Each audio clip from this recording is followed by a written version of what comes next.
Na verdade, parei para olhar, nunca. Eu jurava que o Ricardo tinha feito o doutorado dele lá na UFMG, mas já com inseto. Mas eu descobri hoje que não, né?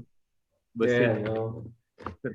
você chegou como pós-doc, né? Eu fixei isso, sei lá, por algum motivo exótico, mas é bom, de vez em quando, corrigir essa olhada. Então, o Ricardo vem da área é, é, de parasitologia, mas com outro modelo, e passou no pós-doutorado, a trabalhar no início dos anos 2000 com o mundo de insetos, etc. Quer dizer, que não deixa de ser parasitologia também, mas é uma parasitologia que puxa para um lado que chama fisiologia, né?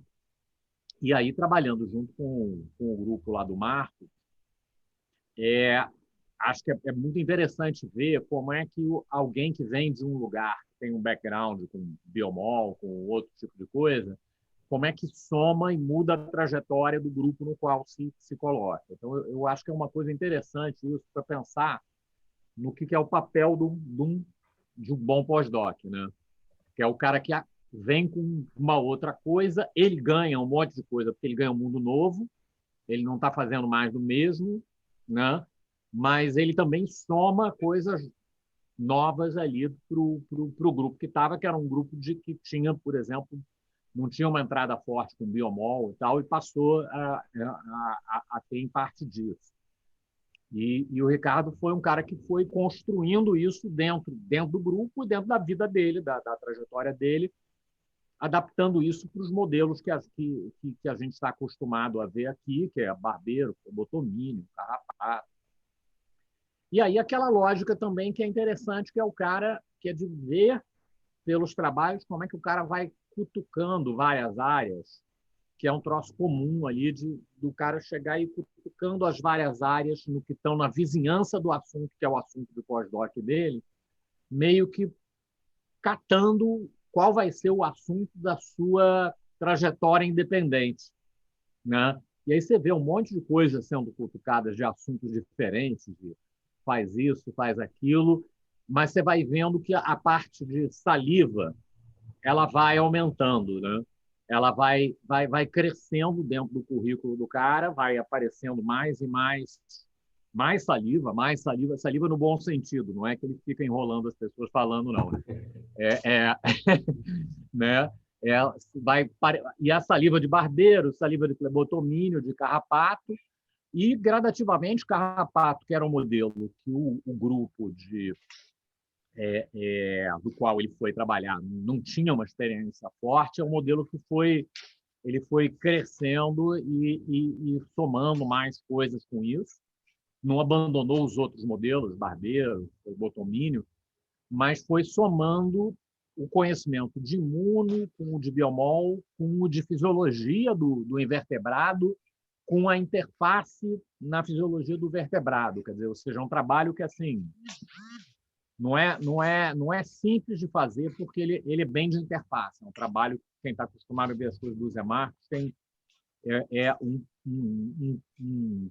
perfil, vamos dizer assim, que é semelhante, porque é da saliva como um mediador da interface entre o hospedeiro, entre o vertebrado, entre o invertebrado e também com o patógeno, com essas coisas. Então, é, é, e ele está basicamente indo dentro dessa lógica, que é uma lógica, não é o único no planeta, tem um monte de gente fazendo isso, mas fazendo com outros modelos e dando uma contribuição que tem essa característica de juntar a fisiologia do inseto, fazer uma olhada importante nisso. Então, nesse, nessa, em perguntas que juntam a parte de imuno, de fisiologia molecular, e acho que tem saído trabalhos bem interessantes do Ricardo nessa área.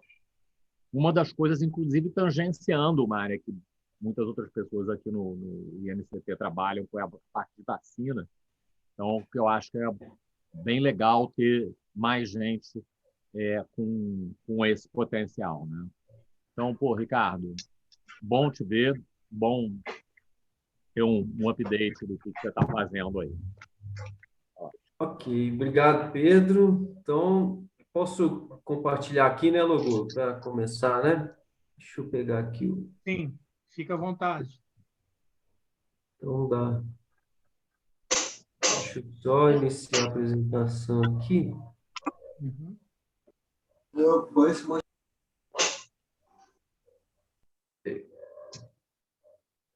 Que eu tinha esquecido, acabei fechando aqui. Ok, vocês estão conseguindo ver a apresentação? Sim. Tá aí, né? Então tá. Então, primeiramente, obrigado ao INCT, por meio do Logulo aí, pelo convite. É uma oportunidade de mostrar o que a gente vem fazendo aqui em Belo Horizonte. Eu confesso que com essa pandemia eu tive outras obrigações aqui e tem ficado muito difícil de acompanhar essa iniciativa do INCT, dessas apresentações, mas sempre que eu tenho oportunidade eu estou indo lá no YouTube e vendo algumas gravações que estão sendo colocadas lá. Bom, a palestra ou a apresentação que eu gostaria de fazer hoje eu passei pelo Google esse título, ó, que é Saliva de Carrapatos e a Busca por Vacinas. E esse assunto, como o Pedro falou, é meio que os últimos passos da minha trajetória. O Pedro fez uma síntese bem fidedigna aí mesmo da minha trajetória. Eu fiz meu doutorado trabalhando, eu sou do departamento de parasitologia. A gente tem três grandes áreas aqui dentro da parasitologia, que é a mitologia, a protozoologia e a entomologia. Eu comecei na eumitologia no meu doutorado.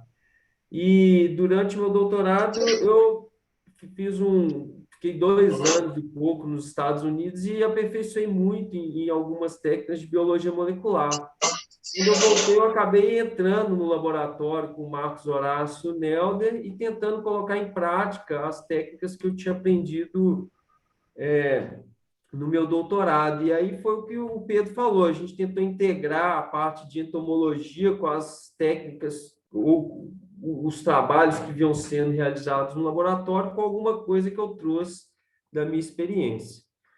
Então, aqui, ó, então é isso que o Pedro falou. Depois de algum tempo, eu sou formado em veterinária, sempre Eu gosto esqueci muito de da uma área coisa veterinária. só, Ricardo, que é a seguinte, eu falei de você quando você entrou como pós-doc, mas quando que você fez concurso para... Você passou a ser docente quanto? Eu passei a ser docente em 2011, eu fiz concurso em 2010, aí demorei um ano para entrar como docente por causa da eleição e integrei como docente em 2011.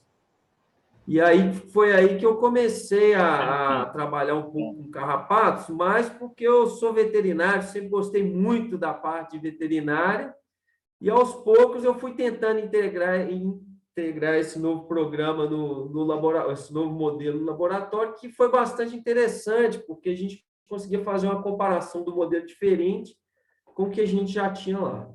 Então, era mais ou menos isso mesmo que o Pedro falou, uma trajetória com uma certa diversidade. Agora que eu estou tentando concentrar um pouco cada vez mais. Então, vou tentar mostrar um pouco aqui do trabalho que eu venho fazendo com isso, ó, de saliva de carrapatos e a busca por vacinas. Só recapitulando, eu sou do Departamento de Parasitologia do Instituto de Ciências Biológicas da UFMG. E o nosso laboratório lá tem o nome de Laboratório de Fisiologia de Insetos Hematóficos. Bom, então lá no laboratório, desde que eu entrei lá como pós-doc, a gente trabalha principalmente com hematofagia e comportamento alimentar de artrópodes. Os principais modelos que a gente tem no laboratório são os barbeiros, flebotominos, e com o tempo a gente foi inserindo os carrapatos, que foi a linha que eu fui implementando no laboratório. A gente trabalha com ixodídeos, principalmente com o modelo de ambioma esculpto, né, o antigo ambioma cajanense, e temos também um argazídeo como modelo experimental lá, que é o Ornithodonte rostratus. O principal motivo da gente estudar a hematofagia é devido à importância desse processo. A hematofagia é o processo que faz a interface hospedeiro-vetor. E essa interface aqui é extremamente importante para o vetor.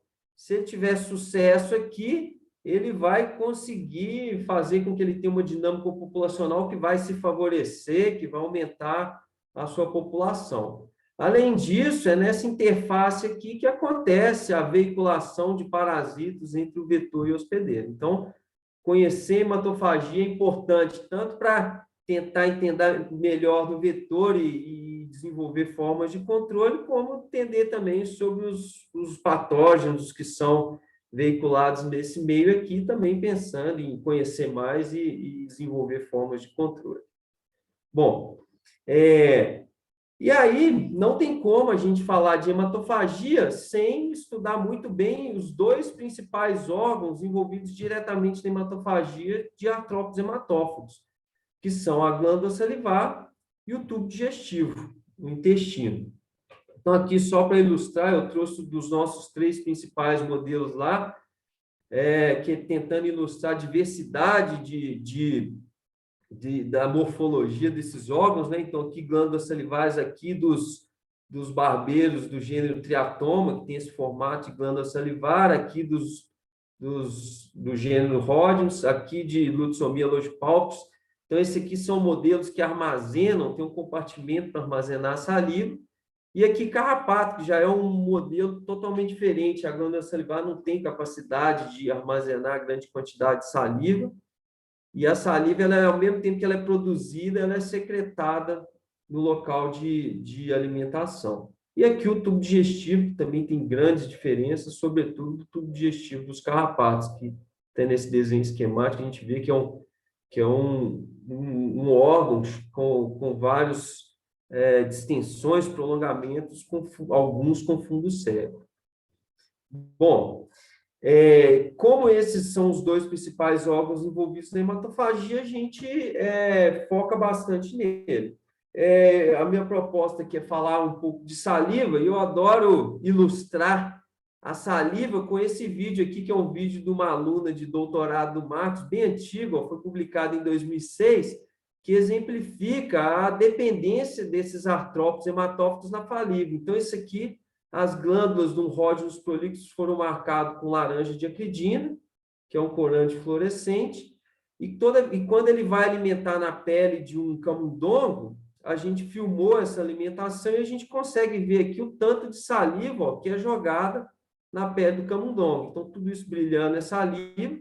Então, você observa que eles jogam nos tecidos e, vez ou outra, ele canula um vaso e vai dentro do vaso também.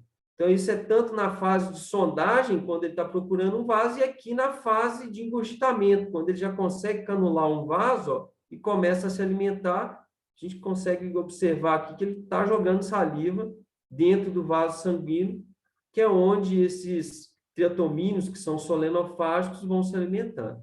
Então, a gente observa, olha como que fica o local de alimentação cheio de saliva. Então, eu acho isso um bom exemplo para a gente mostrar como esses artrópodes usam essa saliva durante a alimentação. Então, esse aqui é de um triatomíneo e aqui é de um carrapato, que não fica muito atrás. Esse aqui é um carrapato argasídeo. Esse aqui é o modelo que eu tenho no laboratório, que é o Ornithodontos rostratus, que a gente tem lá. E observa aqui o local de alimentação, ele tem carrapato, ele tem um poço alimentar, eles são telmofágicos, e de tempos em tempos ele dá uma golfada de saliva, ó. Daqui a pouquinho, ó. Então, deu uma golfada, daqui a pouquinho ele dá outra golfada, ó. Então, os carrapatos, viu? Então, ó, mais uma golfada. Então, os carrapatos, ele tem uma peça bucal completamente diferente dos barbeiros. Qual é a cor da saliva dele? Oi? Saliva do carrapato é cor natural. Ela é translúcida, um pouquinho amarelada, mas bem translúcida. Não é bem possível ver aqui. O que acontece é o que eu ia falar, os barbeiros, eles têm uma peça bucal mais especializada e um canal alimentar e um canal salivar separados. Então, ele consegue ingerir sangue e cuspir saliva ao mesmo tempo. O carrapato, não, é um canal único aqui nesse desenho esquemático.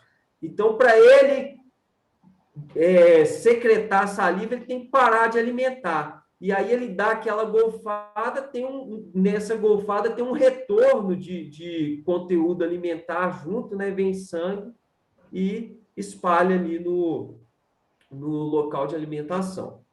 Mas aí, hoje em dia, lá no laboratório, a gente já estudou bem o processo alimentar tanto de barbeiros quanto de carrapatos, e eu vou chamar a atenção de uns pontos que eu acho importantes aqui para a minha palestra, só para aumentar ou esclarecer melhor a importância da saliva. Durante Só a uma coisa, alimentação... Oi? Ricardo, que eu não sabia disso. Então, isso quer dizer que se tiver proteínas secretadas pela parede do aparelho digestivo próximo, elas vão ser regurgitadas também. Pois é, aparelho digestivo eu não saberia te falar, viu, Pedro? Mas o material que está ali na região mais anterior da peça bucal, sim. E a gente até tem alguns trabalhos que falam até que essa golfada que ele dá ajuda a abrir esse poço alimentar para ele alimentar. Entendeu? Então, aqui, ó, eu coloquei aqui as fases de um processo alimentar de carrapato, da hematofagia. Primeiro, ele penetra suas peças bucais, ele se fixa, lembrando que carrapatos ixodídeos que alimentam por dias, eles produzem substâncias que auxiliam na fixação, como cimento. Os argasídeos, eles já têm um processo alimentar mais rápido, em horas, então eles não têm muita preocupação com fixação. Eles usam os dentes que eles têm na peça bucal, no hipostômago.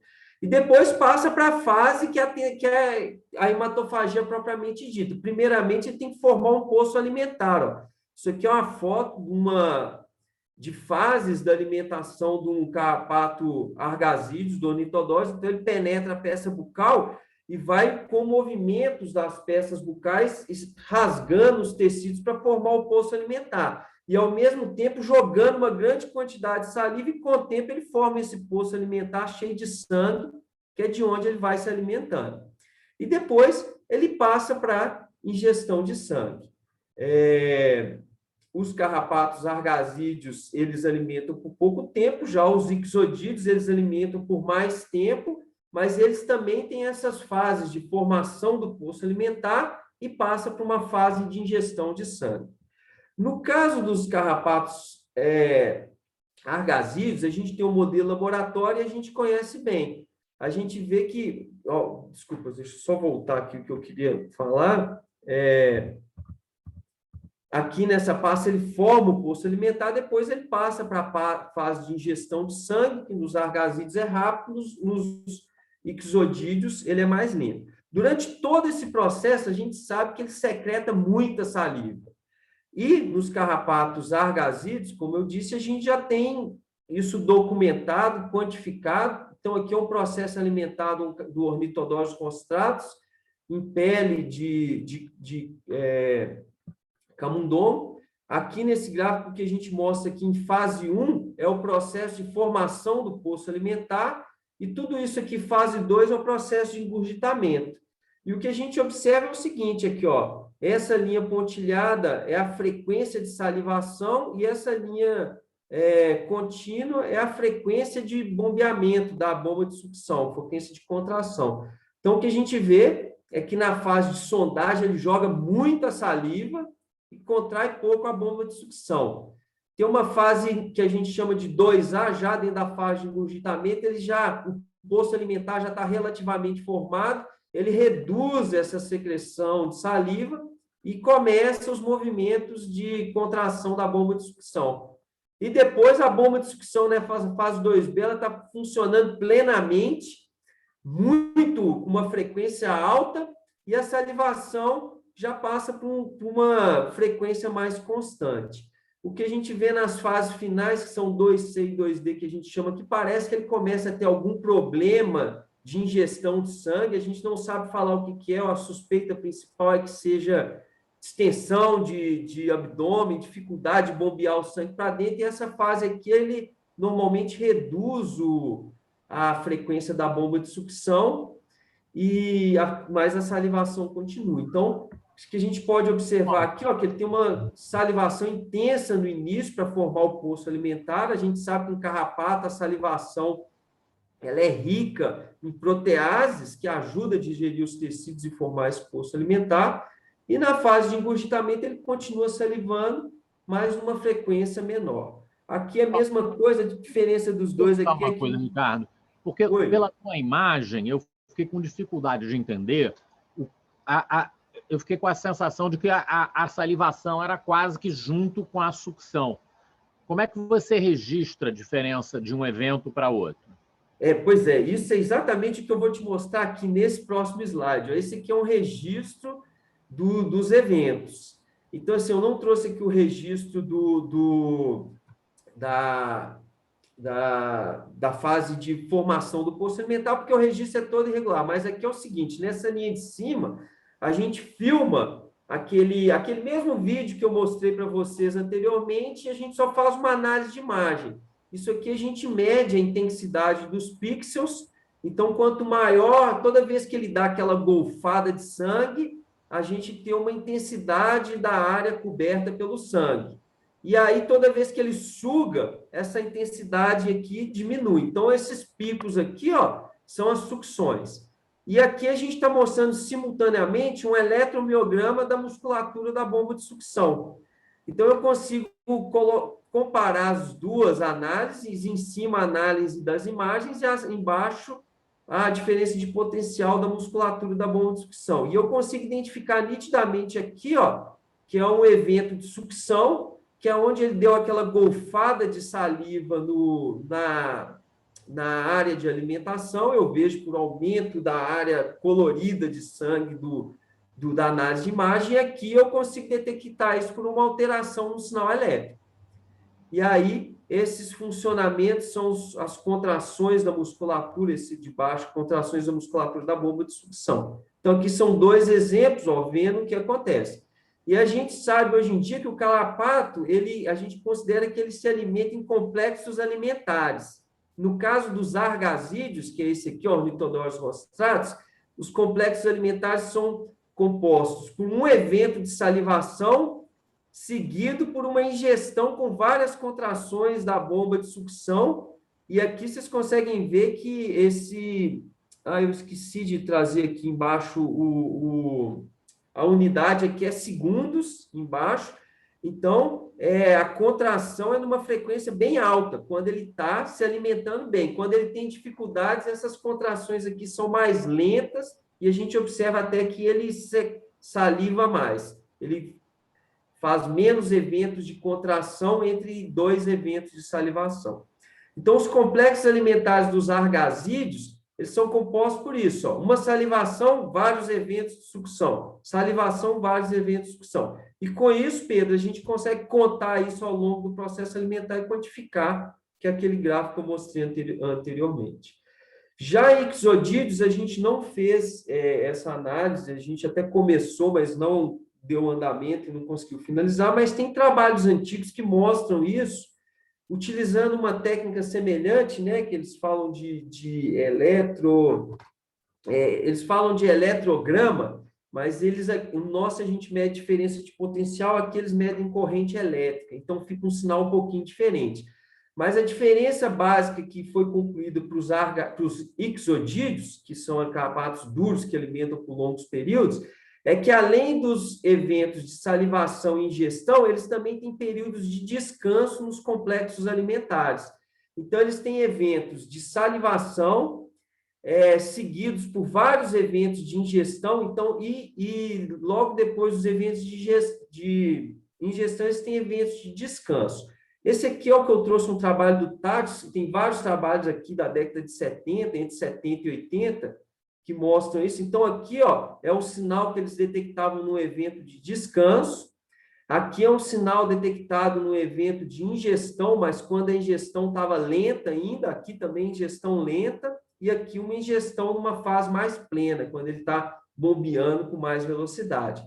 E o que foi visto para esses carrapatos é o seguinte: na fase inicial da alimentação, que é quando eles estão aqui, ó, no início da alimentação, a gente considera que carrapatos e ixodídeos, eles têm uma fase de alimentação lenta e uma fase de alimentação rápida. A fase de alimentação lenta é considerado até 48 horas antes dele terminar a alimentação. E 48 horas, as 48 horas finais da ingestão de sangue são consideradas as fases rápidas, que considera-se que nessas 48 horas ele ingere 95% da quantidade total de sangue que ele ingere durante a sua alimentação. Então, apesar de uma alimentação durar aqui, 12, 13 dias, claro que dependendo da espécie, 95% do sangue é ingerido nas últimas 48 horas. E a diferença básica da alimentação aqui é que, no início, eles têm longos períodos de descansos e curtos períodos de ingestão. E nas fases finais, os períodos de descanso são encurtados e os períodos de ingestão são mais longos e, consequentemente, os períodos de salivação, os eventos de salivação também são mais frequentes. Ok? Gera pressão negativa para o sangue entrar. Então, a pressão negativa é formada pela bomba de sucção aqui, que dá esses sinais aqui, que são as contrações da bomba de sucção. A bomba de sucção é parecida com a bomba cibarial de barbeiro? A diferença entre bomba cibarial ou bomba... Ai, esqueci, peraí, fugiu o nome. É mais pela localização. Agora, os nomes, a morfologia é relativamente semelhante. É um complexo muscular, né, que forma uma câmara e quando os músculos contraem, abre essa câmara. Entendeu? Eu nem trouxe foto aqui, eu ia trazer, mas essa câmara é quitinizada também? Também é quitinizada com uma parte elástica, né? Tá. Tem uma parte quitinizada, apesar que quitina é flexível, né? Elas têm outras proteínas que vão fazer ficar mais rígido, né? Tá certo, tá certo. Okay? Bom, e aí a gente vem para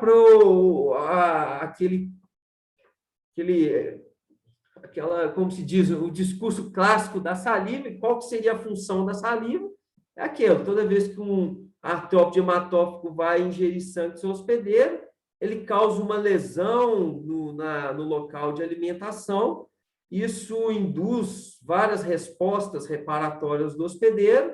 Dentre essas respostas reparatórias, a gente tem hemostasia, para evitar a perda de sangue, além de inflamação e resposta imune. E a saliva vem tentando, com suas moléculas anti-hemostáticas, anti-inflamatórias e moduladores da resposta imune, combater essas respostas do hospedeiro e fazer com que o artrópode tenha sucesso na sua alimentação. Bom, dentre todas essas, os fenômenos ou as atividades que a gente tem aqui dentro desses complexos, tem uma delas que vem chamando muita atenção da gente durante nossa trajetória no laboratório, que são os inibidores do sistema complemento, que estão aqui dentro dos moduladores da resposta imune, que são componentes da saliva de todos os artrópodes hematófagos. E por que isso aqui vem chamando nossa atenção? Primeiro, porque o sistema complemento é um sistema bastante importante do sistema inato de defesa de mamíferos, principalmente, né? Ele tem várias funções efetoras, ele também participa do sistema adquirido, mas ele é composto por várias componentes proteicos, mais de 30. Ele é disparado por 3 vias principais, como via clássica, via das lectinas e vias alternativas, e todos esses componentes que vão sendo ativados em cascata, ele combinam com vários mecanismos efetores. O principal deles é a formação de poros na superfície de micro-organismos ou superfícies estranhas. Um outro ponto importante do sistema complemento é que alguns componentes, chamados até às vezes de subprodutos, mas são produtos que não estão envolvidos nesse mecanismo efetor na formação de poros, dentre eles o C3A e o C5A, são anaflatoxinas, que são importantes componentes que vão induzir inflamação e ativar cada vez mais a resposta imune. E um outro ponto bastante importante é a opsonização de moléculas. A gente tem um importante opsonizador, existem outros, que é o C3b.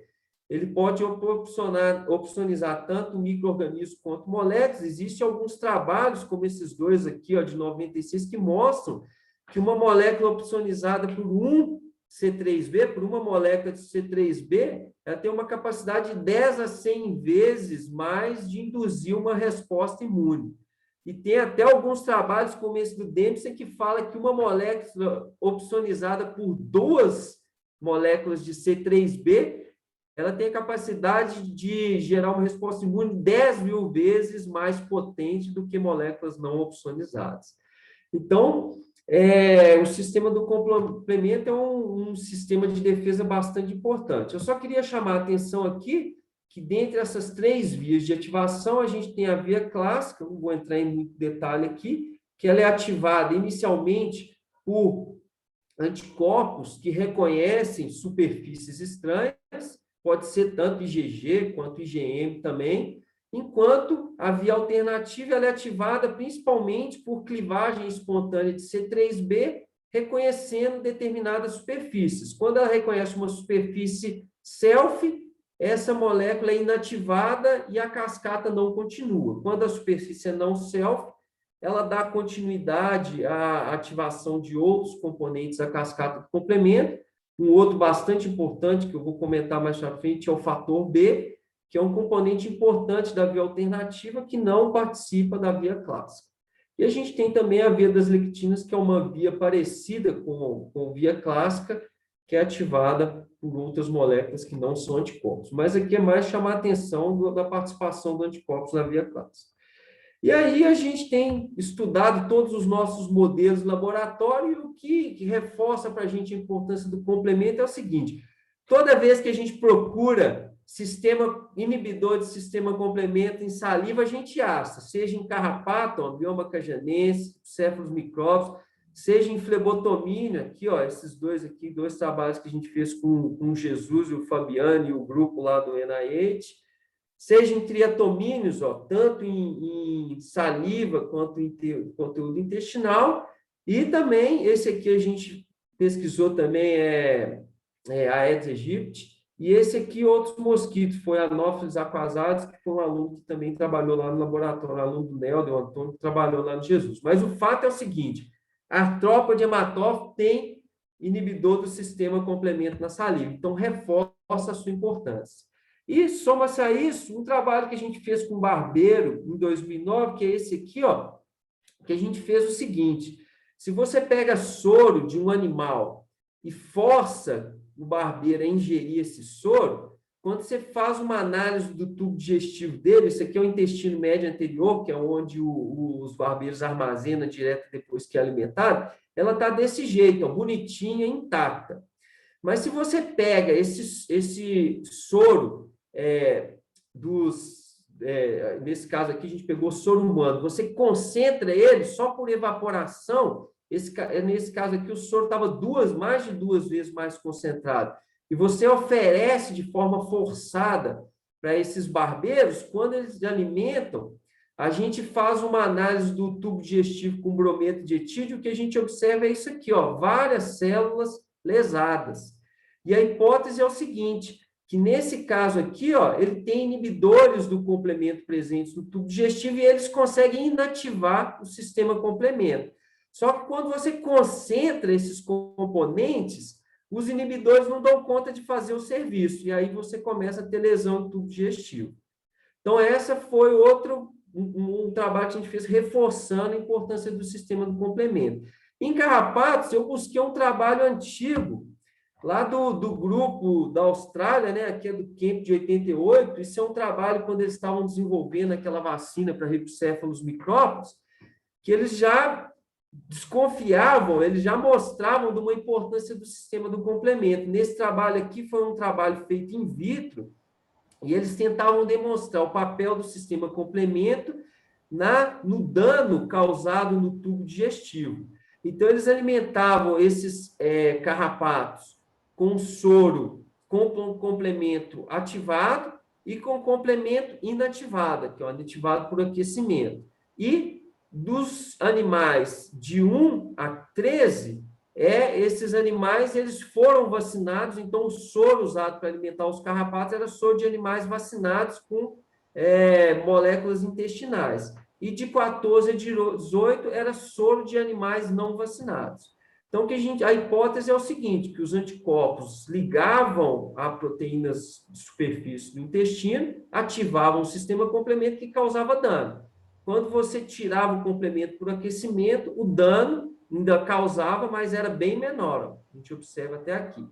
Quando a gente usa soro que não tem anticorpos específicos contra o tubo digestivo, o dano é bem pequeno, apesar que tem coisa bem pequenininha aqui. Você então, tem uma análise histológica mais detalhada desse dano?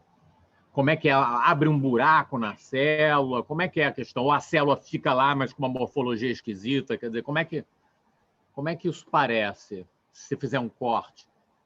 Não, Pedro, eu não sei te falar, não lembro como é que é aqui, não sei se eles fizeram uma caracterização. Nesse caso aqui nosso, a hipótese que é você tem a formação de poros na superfície, a célula morre, e aí com o brometo de etídio entra e cora e a gente consegue ver.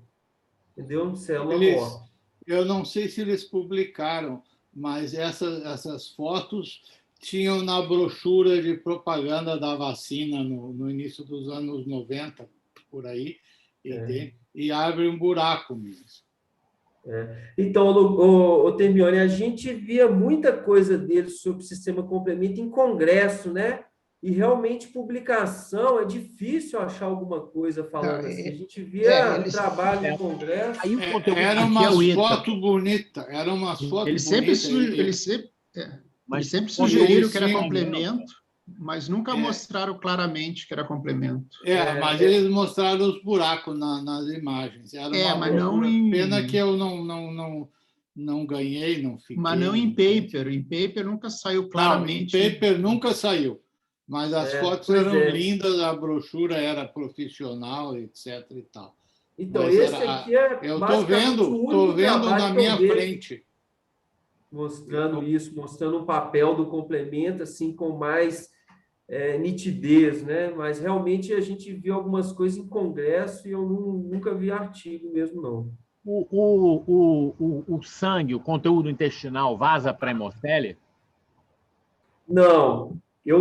Até onde eu sei, não, mas um dos motivos é que você tem, além da camada do epitélio, você ainda tem uma camada muscular que envolve o intestino ali e ela é uma malha, né? Grande.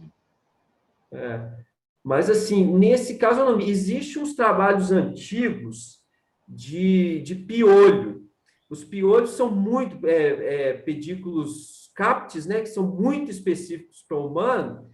E quando eles colocavam esses piolhos para eles se alimentar em outras espécies, aí sim, tinha umas fotos antigas que mostravam assim, o sangue sujando a hemolinfa, sabe? Mas e aí a nossa suspeita no final, são trabalhos bem antigos, era essa, que provavelmente causava um dano que chegava a furar o tubo digestivo e sujar. Hoje a gente acha que o complemento pode ter um papel nisso, mas naquela época, nos trabalhos, não foi levantada essa hipótese. Mas quando a gente pegava carrapato que foi alimentado em bovino vacinado com BM86, quando tentava coletar a hemolinfa estava toda vermelha, então tinha algum extravasamento de sangue tinha que ter ali.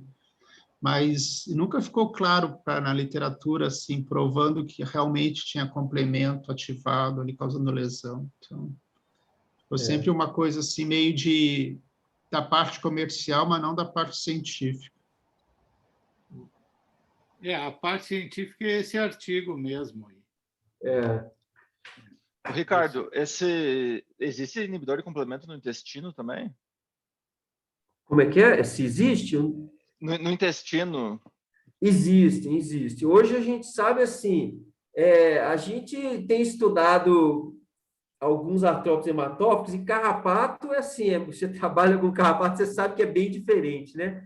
A gente vê aqui, por exemplo, a lutsomia, a gente sabe que tem só 2 inibidores na saliva, um para via clássica, um para via alternativa, e agora a gente está identificando em intestino.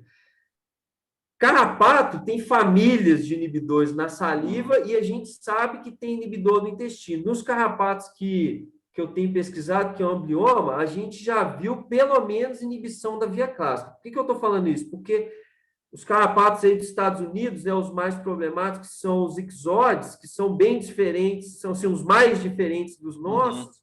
Eles não têm inibidor de via clássica na saliva. Até hoje não foi identificado. Eles só identificaram inibidores de via alternativa, no ixodes rícinos, escapulares, acho que pacíficos também já tem os trabalhos. Agora, o Mulenga tem uns trabalhos já em amblioma, não lembro se é americano, que aí sim, amblioma já tem inibidor tanto de via clássica quanto via alternativa, e são famílias. Agora, os ixodes também são famílias de inibidores de via alternativa, mas não de clássica. E intestino, é o que eu falei, eu tenho dados preliminares que mostram inibição, mas eu também nunca vi trabalho publicado mostrando efetivamente. A gente tem transcriptomas mostrando moléculas que têm similaridade, né, com inibidores, possíveis inibidores. Não, porque eu penso esse efeito é dependente de complemento. Será que usando tipo um inibidor de complemento como alvo também não seria um efeito sinérgico? Que a minha ideia é que... Pois é. Quer ver? Olha, deixa eu passar. Então, dando essa introdução da importância do sistema de complemento, eu entro na nossa hipótese inicial de trabalho, que era exatamente isso. Ó. Quando um carrapato come no hospedeiro, ele ingere lá junto com sua dieta, ó, o sangue contendo saliva que foi secretada no sítio de alimentação, moléculas dos componentes do sistema complemento presentes no sangue, e isso tudo vai para o tubo digestivo. Já tem alguns trabalhos que mostram que alguns anticorpos inespecíficos podem reconhecer moléculas aqui do tubo digestivo. Provavelmente esses anticorpos vão disparar a via clássica e os inibidores, que eu representei aqui como esse raio, vão lá e vão inativar esse sistema complemento que foi disparado. Eu representei aqui como os inibidores salivares, mas com certeza, como o Lucas perguntou, deve ter anticorpos intestinais envolvidos também. E aí, o sistema do complemento não vai atacar o tubo digestivo e o carrapato vai ficar bem. Mas o que pode acontecer, ou a nossa hipótese de trabalho é o seguinte, e se a gente fizer mais ou menos o que a ideia que foi feita na vacina lá da BM86, mas incrementar ela um pouquinho, acho que foi mais ou menos isso que o Lucas falou. Então, a gente imuniza o animal com antígenos intestinais, ele vai ingerir aquele tanto de anticorpo contra antígenos intestinais, a gente vai ter uma quantidade bem maior de anticorpos ligando ali no tubo digestivo, uma quantidade bem maior de ativação do sistema complemento, e os inibidores do sistema complemento não vão dar conta de inibir isso. Para potencializar isso, a gente imuniza o animal também contra esses inibidores do complemento. Então, a gente vai ter anticorpos contra esses inibidores do complemento. E aí, dessa forma, o sistema complemento vai atuar, de certa forma, livremente aqui, causando um dano muito maior ao tubo digestivo. Então, essa é a hipótese de trabalho que a gente vem desenvolvendo há alguns anos, ou pelo menos que levou que direcionou o nosso trabalho.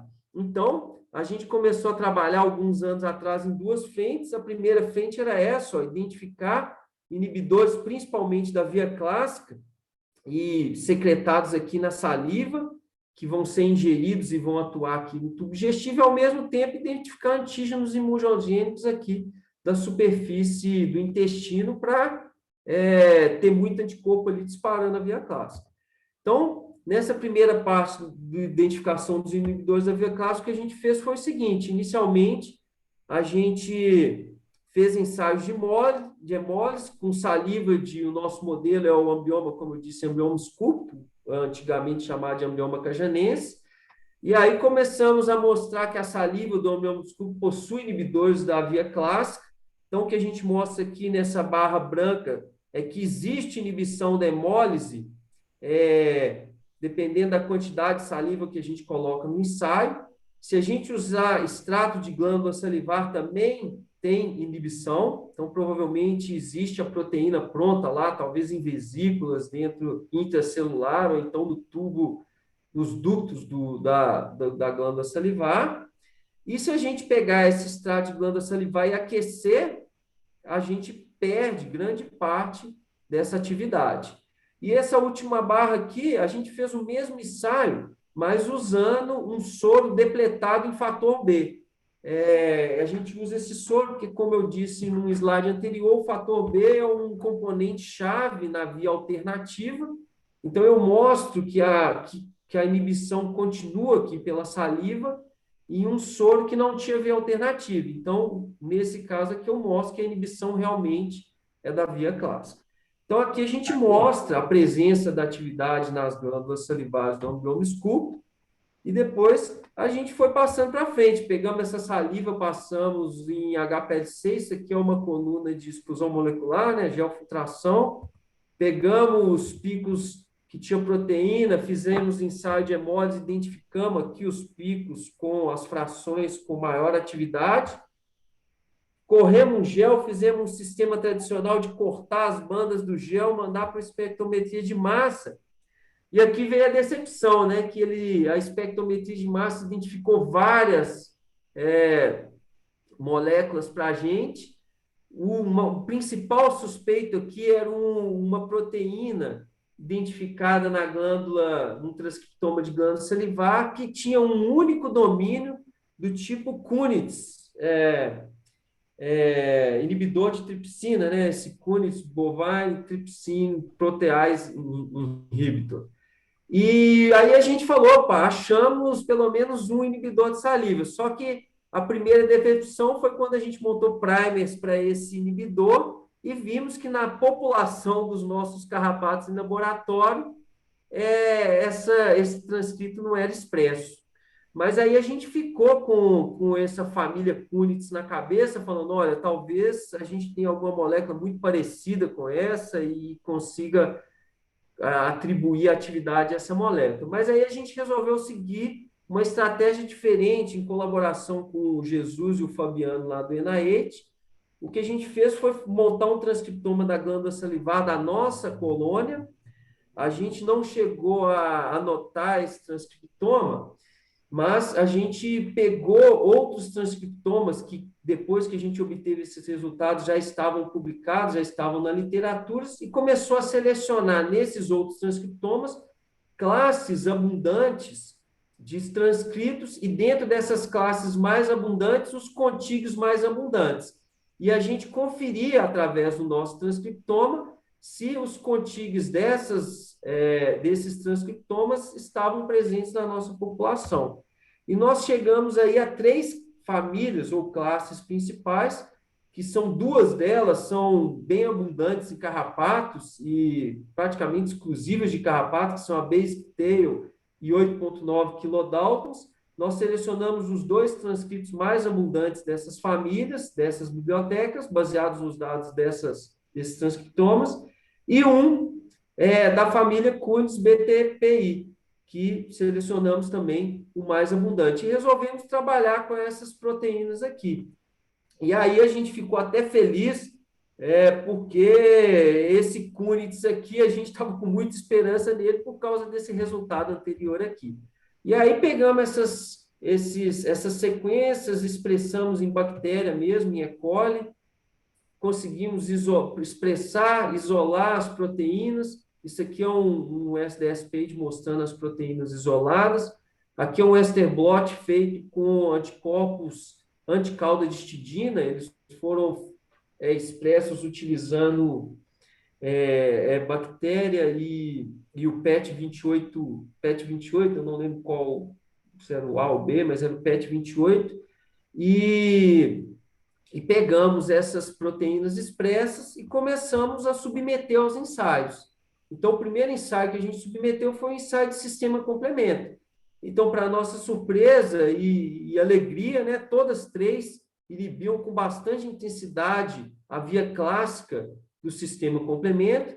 Então, essa coluna aqui é a molécula que a gente chamou de AS Kunitz, essa aqui é o que a gente chamou de AS 8,9, e essa é o que a gente chamou de AS Basic Tail. Então, todas 3 tinham uma ação sobre a via clássica do sistema complemento, com destaque para o Kunitz, que com 2 micromolar, uma quantidade 4 vezes menor do que a Basic Tail, a gente já atingia no nosso ensaio acima de 80% de inibição.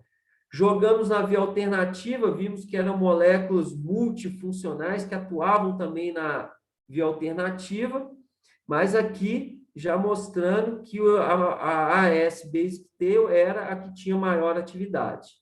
E aí, dentro da nossa hipótese de trabalho, a ideia era imunizar camundongos com essas proteínas e tentar ver se os anticorpos contra elas, eles inibiam a atividade. E o que a gente mostra nesse ensaio aqui de baixo é isso. A gente fazia os ensaios de hemólise, o ensaio de hemólise de via clássica é feito com hemácia de carneiro, da via alternativa com hemácia de coelho, e a gente via que quando a gente pegava essas proteínas e incubavam elas com soro de animal imunizado com os recombinantes antes de adicionar essas proteínas nos ensaios de hemólise, elas perdiam, em parte, sua capacidade de inibir a hemólise. Então, assim, isso mostra que se a hipótese de trabalho nossa for certa, essas proteínas poderiam funcionar. Esses dois ensaios aqui foram feitos na via clássica, porque essas duas moléculas tiveram maior atividade na via clássica, e esse aqui foi feito na via alternativa, porque essa molécula teve mais atividade na via alternativa. Mas isso aqui mostrou para a gente que essas parecem ser moléculas multifuncionais. Se elas atuam em duas vias diferentes, pode ser que elas atuem em moléculas diferentes. E a principal suspeita aqui é atuar inserindo protease.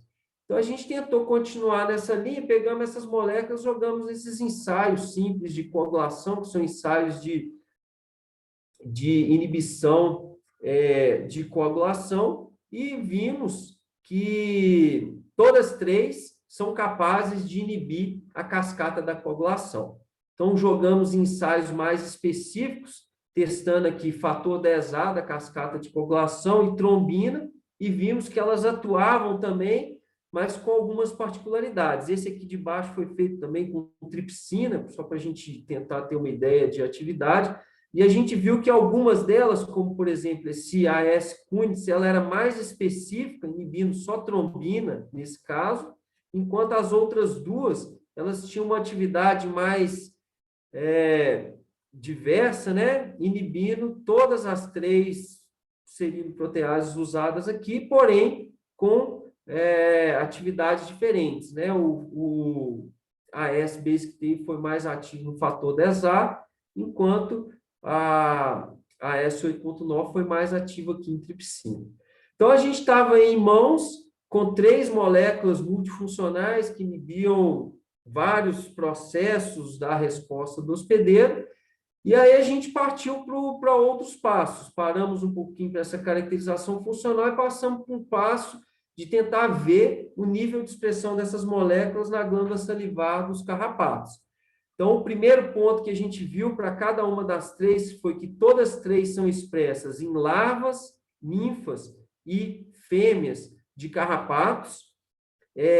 Além delas serem expressas na glândula salivar, a gente observa que você tem de certa forma, um upregulation aqui, né? Uma regulação positiva após o início da alimentação. Algumas delas, essa regulação positiva, ela é grande. Então, aqui, para o 8.9, a gente mostra que em larvas e ninfas foi significativo. Para Kunitz, ela foi significativa em ninfas aqui. E em fêmeas, a gente consegue fazer uma análise mais detalhada, mostrando em qual momento da alimentação que elas são mais reguladas positivamente. Chamou bastante atenção esse dado aqui, que foi da S. Kunitz, que ela tem uma regulação positiva no início da alimentação, aqui é o tempo de alimentação, então foi aqui no primeiro dia, ela tem um aumento muito grande. Quando eu vi esse resultado, até mandei meu aluno repetir, achando que estava errado, ela teve um aumento de expressão aqui da ordem de quase 20 milhões. No início eu achei estranho, mas depois, conversando com a Isabel, lá de Ribeirão Preto, ela falou que tem proteínas que aumentam com essa ordem de grandeza também. E as outras duas, elas têm picos de expressão mais para o fim do período alimentar, mas ainda assim aumentando em altos níveis, quase próximo aqui de 400 vezes, mas não é igual essa aqui, mas também aumentava bastante. Então, esse dado também foi um dado Ricardo, positivo para a gente, mostrando que estava expresso em todos os estágios, em vários momentos. Oi, pode... vocês chegaram a fazer o Western para... Porque num dos proteomas, nós casamos proteoma e transcriptoma de glândula, a gente viu que tem vários transcritos que não tem nenhuma correlação. Tem uns que tem a expressão alta no começo, transcrição alta, e quando você vê a proteína não está lá, ela começa a aparecer uns dias, um tempo depois. Não sei se tu casou esse dado com Western blot ou não, para ver se a proteína já está traduzida ali ou... Não, eu não cheguei a fazer o Western. Na verdade, para uma delas, para o Kuhns, a gente chegou a fazer o Western, mostra que ela está secretada na saliva, mas a gente não chegou a fazer aqui, não. Realmente era um dado bastante interessante, mas aqui a gente acabou andando para frente sem confirmar isso. Aqui uma dificuldade grande, eu sei que trabalho com carrapato, sabe, né? Trabalhar com larva e ninfa é mais difícil, a gente teria que trabalhar com larva, com... A gente trabalhou aqui com o corpo, os dois, a gente trabalhou com o corpo inteiro, é mais difícil de secar, com adulto daria para fazer. Mas aqui a gente chegou a não fazer, eu estou falando aqui do Kuhns, mas eu não estou nem lembrando bem ao certo, a obtenção de saliva do carrapato ela é difícil, né? Você sabe, a gente consegue obter saliva com uma quantidade maior quando a gente trabalha com teleógenas, né? E isso dificultaria um pouco a gente a trabalhar com essas fases iniciais. Não, mas eu tive que fazer até um extrato do mesmo material que você coletou, RNA, fazer um extrato de proteína e... Poderia, mas a gente não chegou, caso. Não. O fato é assim, o extrato... poderia. A gente não chegou a fazer. Não, foi interessante que nós vimos... Oi? Não, que nós vimos foi isso, que a transcrição, às vezes, não quer dizer que a proteína está lá já. Então, tem alguns contíguos nós vimos que tinha uma correlação positiva, alguns nós vimos que tinha correlação negativa e outros não tinha correlação nenhuma. Então, é só para fazer a inferência de que essa proteína vai estar presente lá nesse momento. Se é só transcrição, às vezes, pode ser que ela vai ser traduzida só no dia 13, aqui na tua figura G. Não, eu até concordo. Se a gente tem trabalhado com umas proteínas que têm expressões bem malucas, inclusive varia de acordo com o hospedeiro e tudo, mas a gente realmente não chegou a conferir esse ponto aqui. Não, legal. E outra coisa, você testou atividade, porque no complemento tem várias das proteínas que são proteases mesmo. Vocês chegaram a testar a atividade desses inibidores contra as proteases do complemento, tipo C1R? Não chegamos. Esse é outro ponto que está na nossa lista e vai ser testado em breve. Quais são os componentes que são afetados por essas proteínas? Legal. Na verdade, nós não conseguimos dar andamento isso por causa da quarentena, né? Tivemos que parar vários experimentos, mas isso já está na nossa lista. Ricardo? Principalmente nas proteases, né? Ricardo? Oi, tudo bom? Eu estava pensando nas funções do sistema complemento e os inibidores, né, do carrapato. Eu estou em dúvida uma coisa. No local de picada, faz sentido o carrapato inibir o complemento pelas várias funções do sistema complemento, né? Faz sentido. Agora, no intestino, eu fiquei me perguntando até que ponto o sistema complemento é eficiente, né? Porque das funções descritas, né, mais importantes seriam o recrutamento de células do sistema imune, né, a opsonização e o ataque de membrana. E mesmo os dois primeiros no intestino não me faz muito sentido ter essa função do complemento. E o ataque de membrana, mesmo assim, é bem restrito para bactérias que têm paredes que são mais fininhas, né. Então, são bem poucas as bactérias que são atacadas pelo MAC. No intestino do carrapato, alguns carrapatos têm a membrana peritrófica, que seria uma barreira. Então, como exatamente o sistema complemento poderia funcionar no intestino? Não sei se eu tô enganado um desses pontos, mas como exatamente no intestino o sistema complemento prejudicaria a estrutura? Bom, eu concordo com você, Lucas. A gente não tem dados assim que mostrem como ele funcionaria, o mecanismo de ação, mas A hipótese básica seria os anticorpos ligando ali, ativando a via clássica e formando poros. Agora, eu concordo que tem vários componentes que vão atrapalhar isso.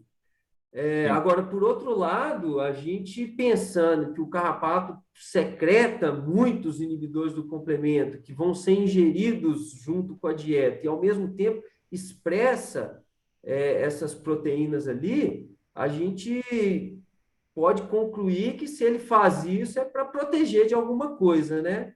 Mas eu não sei te falar como que seria o mecanismo. Concordo que uma membrana peritrófica ou perimicrobial poderia atrapalhar, as bactérias poderiam, inclusive, consumir o complemento e sobrar menos coisa para atacar o tubo digestivo, mas com anticorpos direcionados, a expectativa era que ia ter um ataque maior do tubo digestivo. Pois é. A quantidade de complemento ingerido vai ser a mesma, independente se o hospedeiro está resistente ou não, né? A quantidade dos fatores do complemento é igual. E, a princípio, a via alternativa estaria funcionando. Então, o anticorpo seria para potencializar a ativação do complemento, né? Mas seria para isso, potencializar a ativação, porque, assim, a quantidade de sangue que o carrapato ingere é absurda, né? Então, assim, a quantidade de componente que teria ali para atuar é muita coisa. Então, assim, a chave principal é inibir a ativação, porque se ele começar a inibir num ponto que a cascata já está amplificada, aí ele não segura mais. Tanto que a maior parte desses artrópodes hematófagos, eles têm inibidores que atuam ali, ó, no início da cascata. Se ele atuar lá em C6, C7, C8, desiste. Ele vai precisar de uma quantidade absurda de moléculas para conseguir inibir isso. A gente tem isso bem caracterizado em lutsomia, por exemplo. Ele inibe ali, o lutsomia atua em C1. Na via alternativa, ele atua antes da formação da C3 convertase. Então, assim, é antes de chegar na via comum. Entendeu? Sim. Então, assim, a quantidade de componente que tem ali é muito grande. Então, a chave para os insetos é essa, inibir a ativação.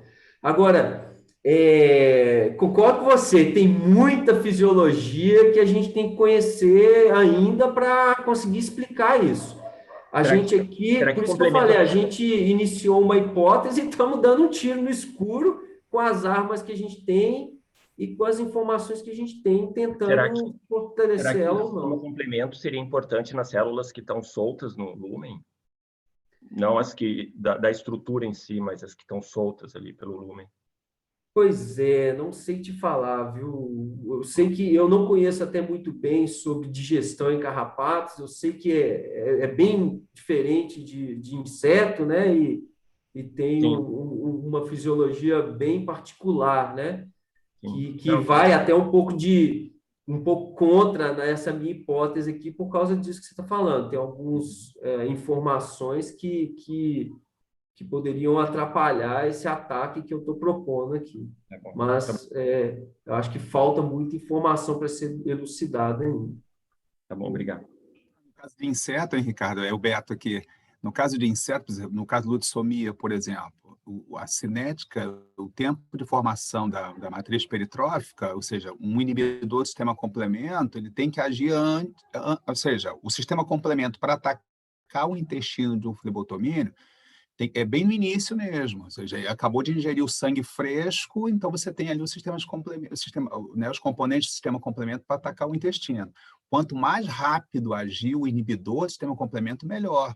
Isso vai acontecer antes de formar ainda a matriz peritrófica, porque a matriz peritrófica, em lutsomia, por exemplo, em 1 hora você já começa a ver alguma coisa já se formando. Então, assim, de imediato, ele pega o intestino nu, né? Quase nu, né? Então, é mais fácil você ter a ação de algum componente do sistema complemento. Mas você falou aí que em flebotomia, né? No caso da lutsomia, ele age lá no início da formação, em C1, né? Ou seja, é bem precoce mesmo.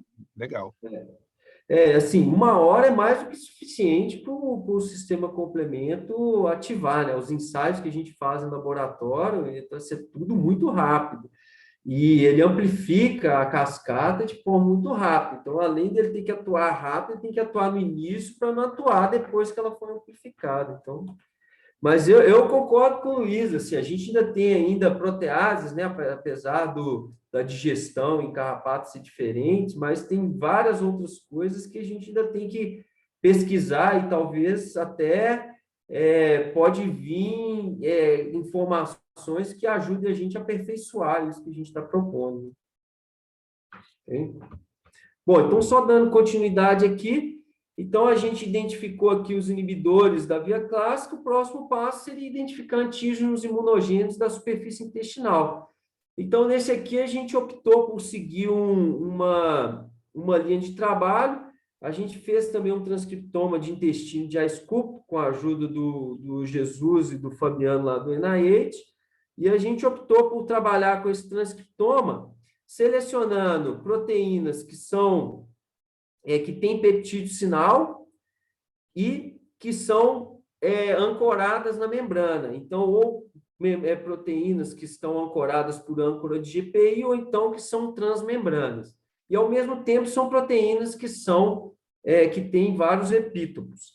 Então, isso aqui é só exemplificando a análise que a gente fez. A gente selecionou, primeiramente, no nosso transcriptoma, as proteínas que tinham peptídeo sinal e que eram imunogênicas, e depois a gente passou para proteínas que eram ancoradas na membrana intestinal. Então, aí a gente, com isso, isso aqui é só um exemplo, mostrando aqui, por exemplo, uma proteína que foi selecionada. A gente mostra aqui uma proteína que tem aqui uma região transmembrana, uma região intracelular e uma região extensa extracelular, que poderia ser um bom alvo seguindo essa nota hipótese, e também com vários epitopos. E aí a gente selecionou dentro com essa sequência de eventos, 3 proteínas que foram chamadas de AS-mucin, AS-APP, AS-LAMP. A gente expressou parte dessas proteínas, aqui a proteína nativa, o tamanho dela, e aqui a parte que foi expressa, a gente selecionou somente essa parte que tinha mais epitopos, e aqui mostrando novamente um SDS-PAGE, aqui um Western blot com anticorpos antitidina, então mostrando que a expressão funcionou, apesar de um aqui não ter ficado muito bom. A gente seguiu ainda uma segunda sequência de trabalhos que a gente selecionou dentro das moléculas mais imunogênicas, dessas moléculas que foram selecionadas com essas condições, 39 epitopos que estavam na região extracelular. E desses 39 epitopos, a gente selecionou 22 por uma questão de dificuldade de trabalho.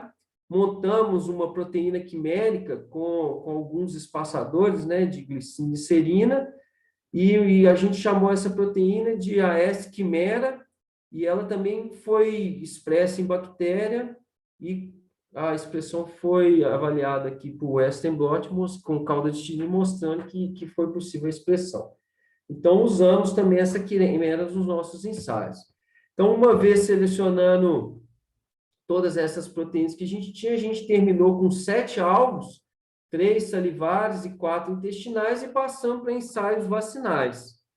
Esses ensaios vacinais lá no laboratório, a gente usa um modelo de camundongo. O modelo de ensaio vacinal que a gente faz lá é imunizar o animal com intervalos de 3 doses com intervalos de 14 dias e fazer um desafio 14 dias depois. Esse desafio a gente consegue fazer com um casal de ambioma esculto adulto por camundongo, ou então 10 ninfas para camundongo, e eles ficam muito bem.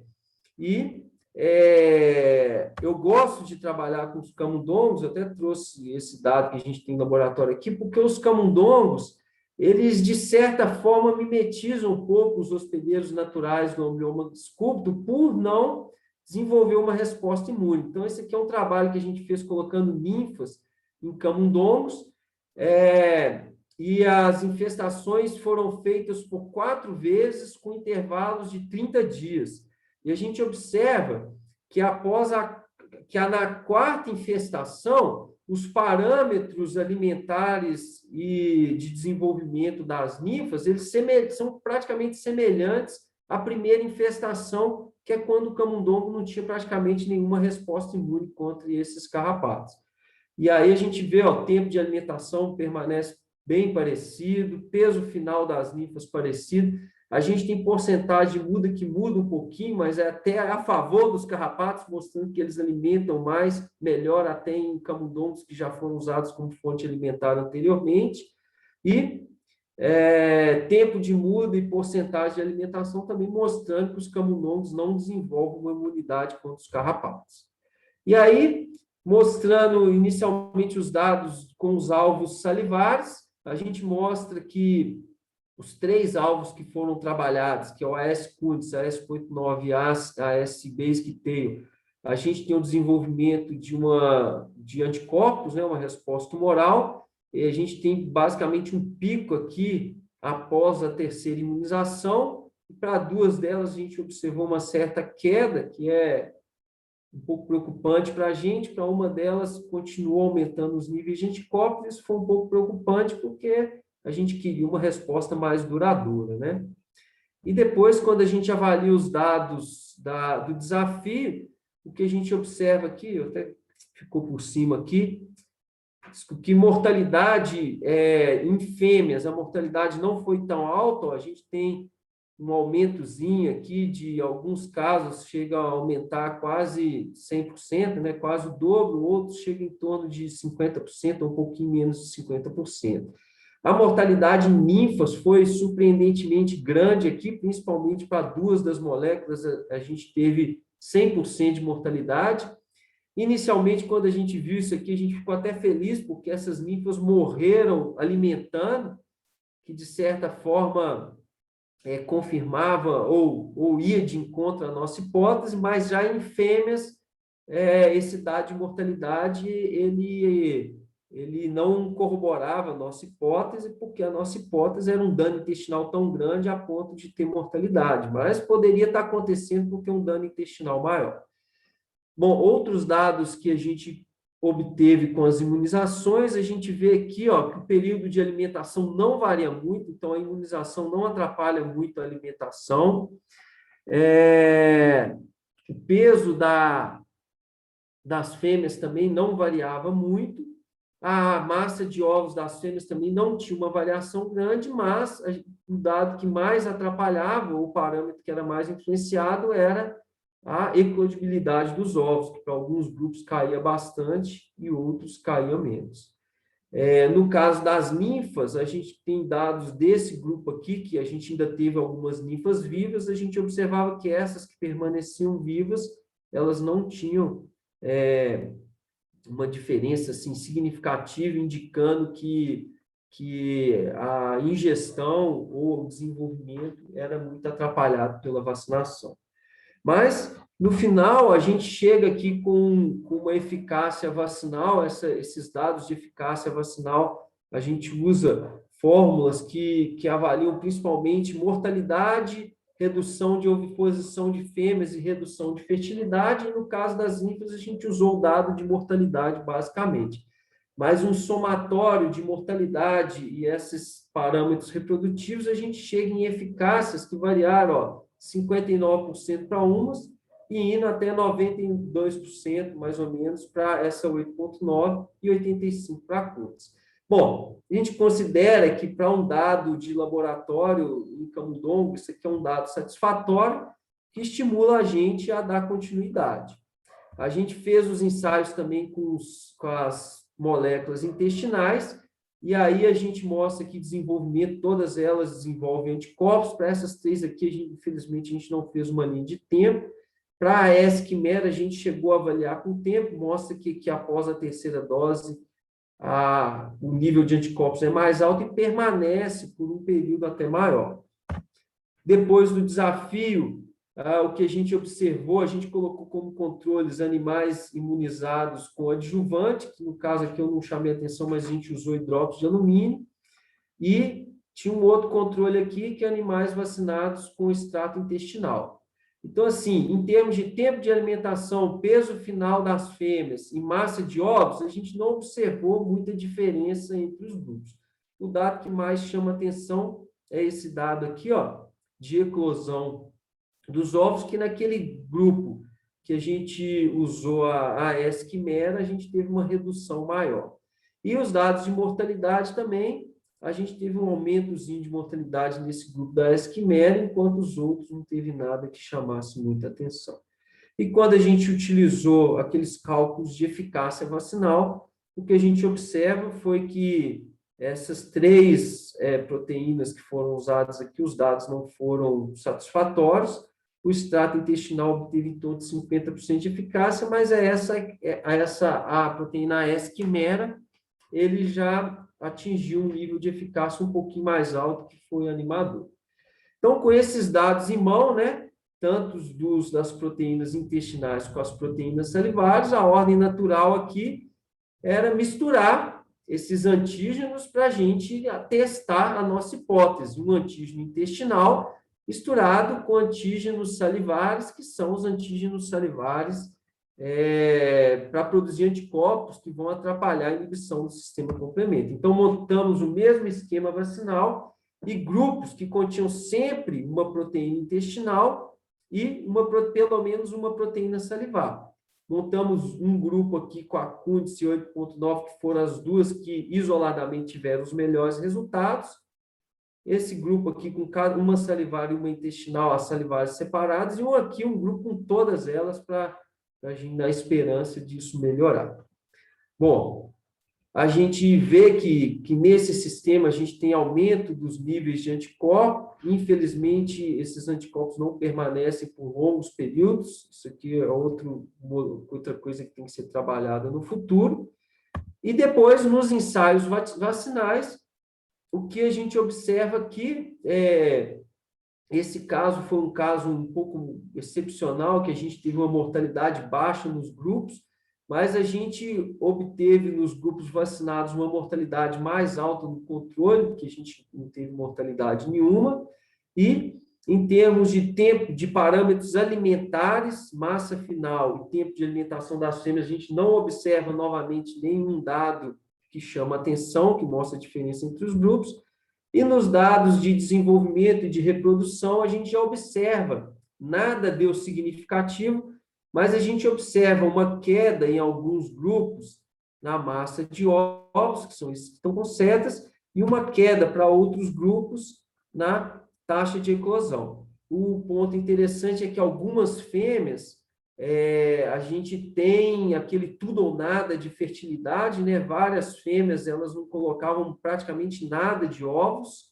Então, esse foi um outro dado interessante que até influencia nesses dados aqui, e depois influencia no cálculo final.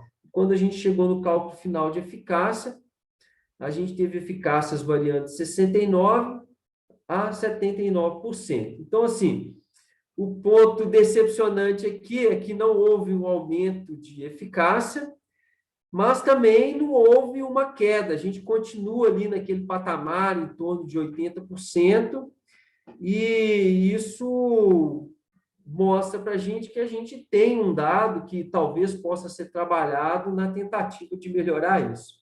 Eu lembro, isso aqui me lembrou muito algumas palestras que eu assisti do ITA. Eu lembro muito de uma no Artromint bem antigo, que ele mostrava os antígenos separadamente, agora vão juntar e vão potencializar isso, e não dá, então, e não aumenta nada. Então, a gente passei por essa experiência agora, então o que a gente tem até o momento é isso aqui. Então, como considerações finais, o que eu tenho em mãos no momento são formulações que, em fêmeas, a gente chega nas melhores aí com eficácias de 74% a 92% em modelos camundongo, e em ninfas chegando a 70% a 6%. Então, assim, na minha opinião, isso não é um dado assim de se jogar fora quando a gente pensa em vacina para carrapato. É lógico que a gente está com o pé no chão, consciente que isso foi testado em camundongo, que não é um hospedeiro natural para o ambioma esculto.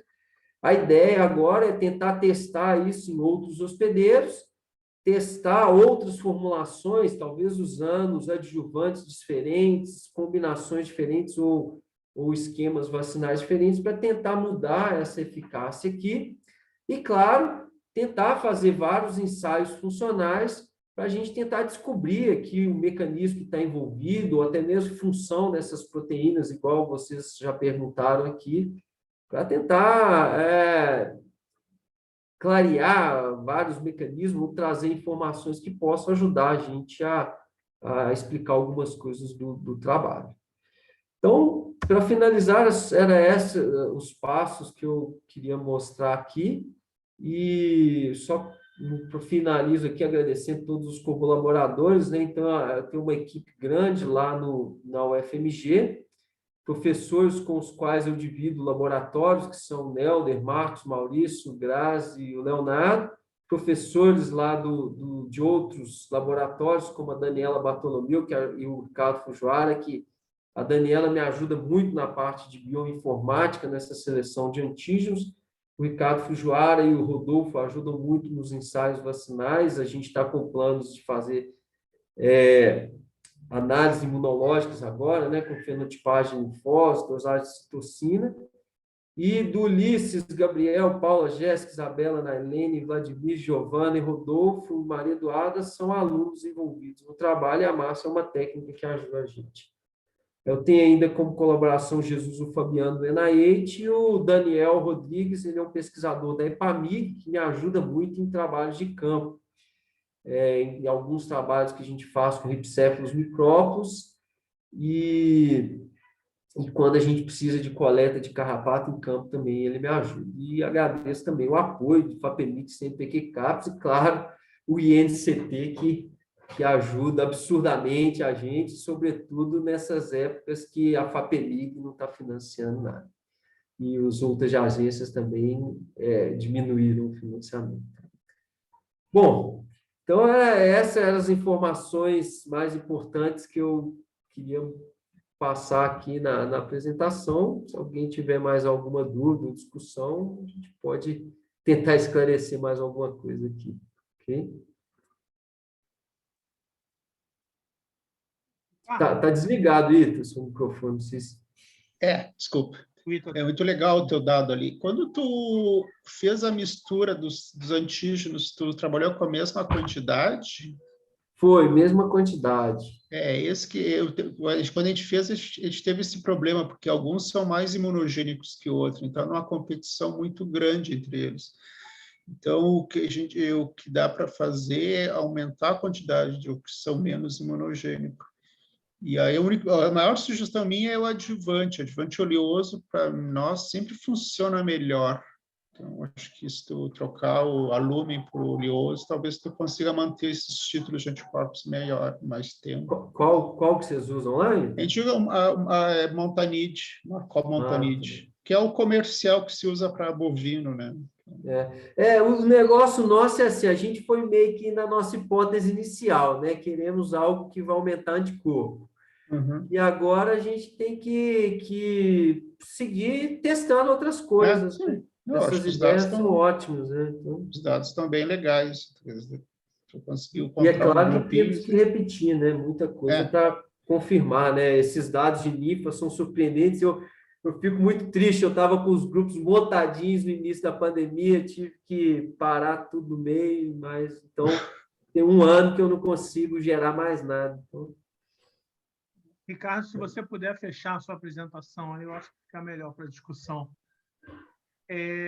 Você pensou em olhar alguma coisa com relação à fisiologia do carrapato? Porque eu estava pensando, né? O teu alvo é glândula salivar, intestino, mas o teu efeito está lá na maior, né? Está na reprodução, né? Então, eu estava pensando aqui, quer dizer, olhar esses anticorpos em relação à fisiologia do carrapato. Se o problema na formação dos ovos está numa má digestão, num problema de interferência na digestão, como é que está, né? Se eles ingurgitam, como é que o intestino está funcionando, né? Então, fiquei pensando na fisiologia, muito na fisiologia, né, para entender o... Assim, a gente pensou, são pontos que a gente quer avaliar, inclusive avaliar essa lesão intestinal. Sim. A gente tem, eu mostrei aqui um dado, a gente tem ensaio para fazer isso, inseto. O problema é que carrapato, o tubo digestivo tem uma morfologia muito mais difícil de trabalhar, Sim. mas a gente tem intenção. O negócio é que a gente não conseguiu avançar um pouco ainda. A gente teve sugestões em apresentações que eu vi falando que uma hipótese que pode estar afetando esses parâmetros reprodutivos é uma interferência em microbiota. Eu não sei como é microbiota de ambioma esculpto, mas já foi mostrado em outros carrapatos que a microbiota é importante para manter eficiência reprodutiva alta, né? Quando você dá antibiótico para algumas espécies de carrapato, os dados são até parecidos com os nossos, a eclodibilidade de ovo cai, e a produção de ovos cai um pouco também. Então, é outra hipótese que a gente tem para investigar no futuro. Mas ainda, no momento, são só hipóteses. Mas aí é microbiota mais intracelular, né, que está fazendo isso. São simbiontes ovarianos, a maioria dos casos. No esculpto eu não lembro bem, mas ainda continua sendo intracelular, eu acho, que é o da André Fogaça. Então, não sei se... Você não sabe se chegaria lá, né? A gente, assim, quem perguntou aqui, o Lucas, tem trabalhos que mostra assim, que anticorpo ele viaja muito no corpo do carrapato, né? Eles chegam em vários lugares. Agora, eu não sei se intracelular chegaria, né? Mas que ele vai para a hemolinfa, sai de volta na saliva, isso já tem alguns trabalhos que demonstram, né? Acho que o ITA mesmo, né, com o Lucas, tem uns trabalhos mostrando que sai um monte de molécula do hospedeiro intacta aí na saliva, né? Nós vimos dentro da glândula salivar mesmo, dentro dos ácidos. Então, tem IgG dentro dos ácidos. Aí, ó, então chegaria lá, né? Outra não sei coisa... a ponto de causar um dano em simbionte. Realmente é muita coisa para responder. Uma coisa, Ricardo, é como tu tem ali uma sequência de proteínas e elas podem ter resposta cruzada com outras proteínas que tu não está ali, né? Porque tem várias proteínas. Então, como ele tem muito domínio conservado, tu pode estar pegando outras proteínas espalhado pelo bicho, né? Muita coisa, né? Concordo. Como eu disse, vocês que estão com muito trabalho de transcrição, essas famílias são enormes, né? Quem faz histologia bom é a Maria Isabel, lá de Rio Claro. Ela fez umas histologias para nós. Eles têm todo o sistema montado, prontinho. Tá. Mas seria interessante. Ela tem os trabalhos nossos que ela fez toda a histologia lá. Eu já vi os trabalhos dela de histologia com a caricida, né? Mostrando... A gente fez uns até de vacinação mesmo. A gente manda os tecidos e ela faz tudo pronto e faz as análises para nós. A gente conseguiu ver lesão no intestino, dependendo do antígeno que a gente usa no trabalho. Né? É uma boa. Vou anotar aqui, porque no momento certo, entrar em contato com ela, porque seria interessante investigar isso. Legal. Como ela sofre, ela faz basicamente histologia, então ela tem experiência bem nisso, ela domina. Porque não adianta a gente cortar, tem que saber interpretar depois. Né? Não, então, e assim, se adaptar método, padronizar isso no laboratório, ela já não tem, é fácil. Eu acho que as histologias de carrapato mais bonitas que circulam por aí é do laboratório dela, de qualquer coisa. Uhum. Eu tenho um comentário, Ricardo, lá no começo do Ornitodorus, do Feed Inside. Vocês chegaram a fazer histologia da pele do bicho? Não, também não fizemos. Porque o Termione deve lembrar, tem uns dados do José Reck com Ornitodorus brasiliensis, que é horrível a lesão, tipo, é hemorrágica, causa necrose, eu acho. Para os outros Ornitodorus, tu sabe se é parecido ou é o brasiliensis que é específico? Não.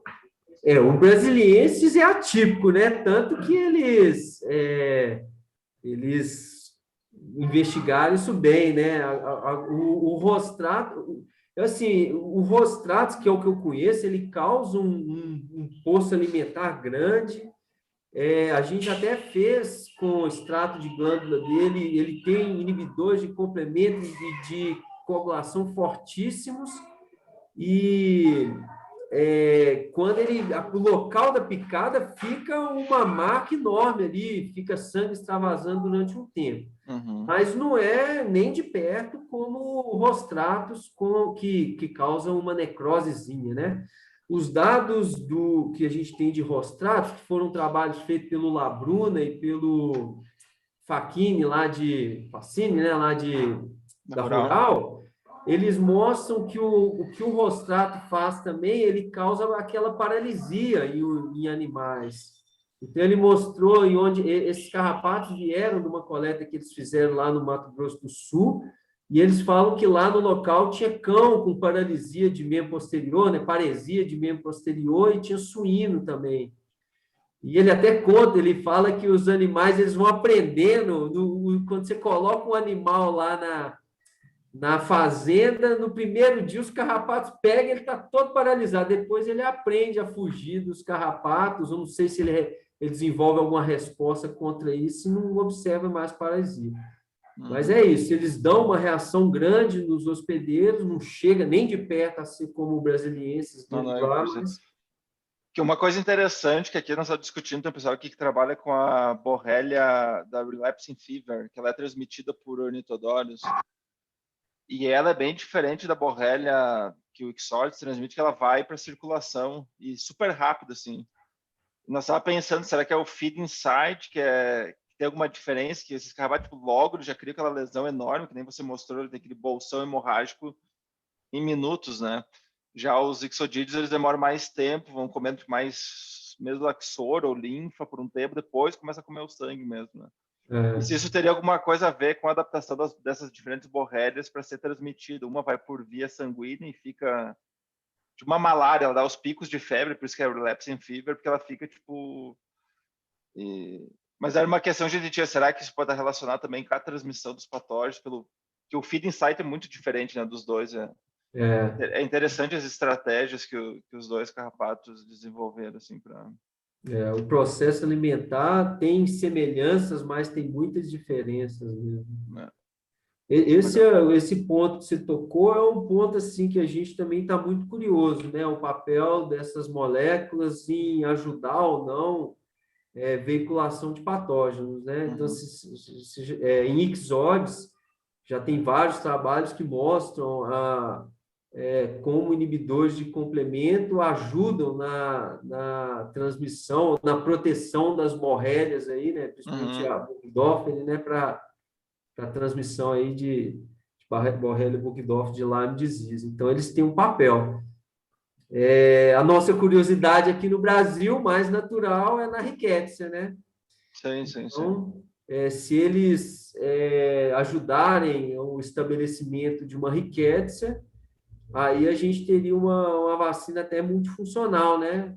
Ajudando tanto, atrapalhando o carrapato e atrapalhando também o estabelecimento de bactéria.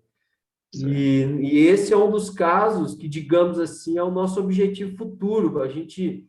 você vê naquelas palestras do Labruna lá, ele coloca que em grande parte dos casos, talvez em 80% dos lugares que a gente tem problema com febre maculosa, no Sudeste pelo menos, é capivara envolvido, que é um amplificador do carrapato e da bactéria. Então, não sei... gostaria de tentar investigar isso no futuro, apesar das dificuldades de mexer com o animal silvestre, né? E apesar da quantidade de coisa que a gente ainda tem para investigar para conseguir andar aqui. Legal, parabéns. Ok, Obrigado. Ricardo. Gente, mais alguém tem pergunta? Ok. Ricardo, muito obrigado aí. Prazerzão te ver. Obrigadão, parabéns. Obrigadão, muito bom. Parabéns, tudo de bom, tá? Ok. Obrigado, gente, pela oportunidade aí, um prazer conversar com todos aí, depois desse longo período afastado, né? Espero que a gente encontre em breve, no próximo Artromite presencial ou em outro congresso aí. Ok. Então, um abraço. Tchau, tchau, Qualquer coisa, eu estou à Tchau, Kátia. disposição Tchau, aqui. pessoal. Tchau. Tchau. Essa semana.